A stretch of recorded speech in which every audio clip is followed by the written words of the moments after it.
पहले तो जनता को या हमारे तमाम झारखंड के लोगों को मैं कहना चाहता हूं कि मैंने जहां तक जो कुछ इतने दिनों से देखा, AIM पार्टी जो है वो हमेशा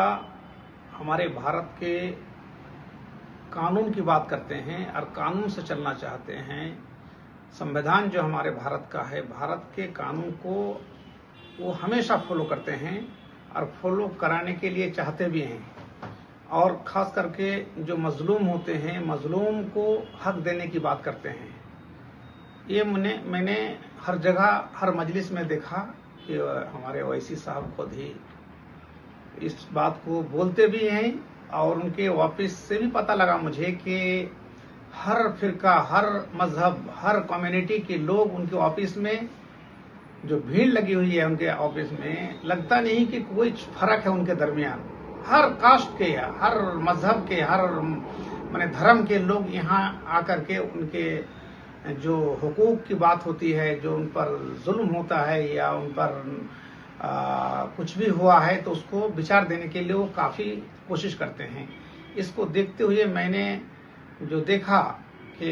आज अगर कोई बात इस तरह की सच बात या सच्ची बात और कानून की, भारत के कानून की बात कर और मदन को बाकी रखने के लिए जो बात करते हैं, तो एक शख्स वही ओवैसी जी है, अकबरुद्दीन ओवैसी, जिसने यहाँ गांव से लेकर के लोकसभा तक, पार्लियामेंट तक बात को उठाते हैं। झारखंड का जनता को ये मैसेज देना चाहता हूं कि आप आइए, जुड़िए। ये ऐसी पार्टी है, ऐसा जमात है जो सबके लिए खुला हुआ है। जैसे कि मैंने आज खुद अपनी आंखों से देख लिया उनके ऑफिस में कि हर कास्ट के लोग भरे हुए हैं। कोई वहाँ बोल ही नहीं, सब बराबर है वहाँ, और किसी का काम आगे पीछे नहीं जा रहा। सब पार्टी के आदमी, सब मजहब के आदमी वहाँ मान लीजिए कि फायदा ले रहे हैं। तो उन्होंने ही कहा कि झारखंड के लोगों को मैं ही कहता हूं कि अगर इस तरह की पार्टी आ जाए तो उनकी पार्टी गांव से लेकर के पार्लियामेंट तक उनकी आवाज को, अपने झारखंड गांव से, पाकुड़ से लेकर के, विधानसभा से लेकर के आप लोकसभा तक, पार्लियामेंट तक उनकी बात जाएगी और जो कमी है उस कमी को पूरा करेंगे। देखिए, सबसे पहले तो मैं हमारे बैरिस्टर असदुद्दीन ओवैसी साहब का शुक्रिया अदा करना चाहूँगा कि उन्होंने हमारे वालिद साहब पर भरोसा जताया है और हमारे झारखंड की बेहतरी के लिए और उन्नति के लिए उनको एक दायित्व सौंपा है कि किस तरीके से झारखंड को और बेहतर बनाया जा सके। और जहाँ तक रहे नौजवानों और युवाओं की बात, तो हम नौजवानों और युवाओं की एक ही ख्वाहिश होती है कि हम जिस देश में भी रहे वहाँ पे अच्छे रोजगार की सुविधा हो, वहाँ पे व्यवस्थाएं अच्छी हो ताकि उनको सफ़र ना करना पड़े। लेकिन आज आप देख ही पा रहे हैं कि जिस तरीके से हमारे प्रदेश से लेके पूरे देश में नौजवानों को इग्नोर करके हर योजना और हर चीज़ को किया जाता है, वो बस यही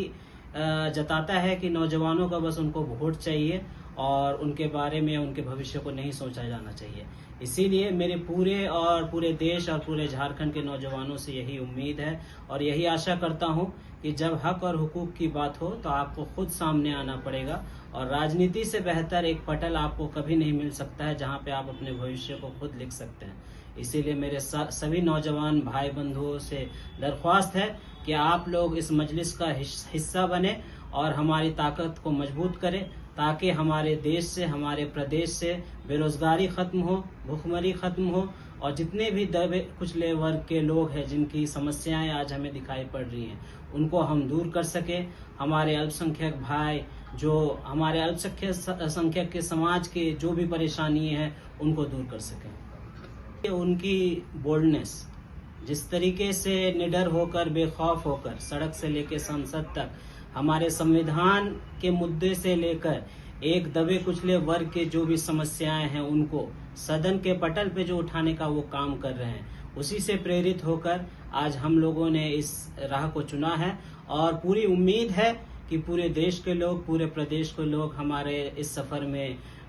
साथी बनेंगे और एक बेहतर हमारे भविष्य के लिए इसके तरफ कदम बढ़ाकर, कदम से कदम मिलाकर हम लोग आगे चलेंगे। पार्टी और पाकुड़ के खास करके नौजवानों को मैं यही संदेश देना चाहता हूं कि पाकुड़ जिस तरीके से आप लोग पिछले 20 साल से देख रहे हैं, मैं 20 साल का टर्म इसलिए यूज कर रहा हूं कि जब से मैं इस क्षेत्र के बारे में राजनीतिक नजरिए से देखना शुरू किया है, तब से मुझे ना तो यहाँ पे युवाओं के समस्याओं को दूर करने का कोई यहाँ विकल्प दिखाई दे रहा है, ना ही तो महिलाओं के समस्याओं को दूर करने का कोई विकल्प दिखाई दे रहा है, ना ही एक बेहतर झारखंड या बेहतर पाकुड़ बनाने का कोई विकल्प दिखाई दे रहा है। इसीलिए जब तक हम नौजवान, हम, आप और जितने भी मेरे अदर बंधुज हैं वो लोग सामने नहीं आएंगे, तब तक हम लोग इन समस्याओं का निदान नहीं कर सकेंगे और इनको हम दूर नहीं कर सकेंगे।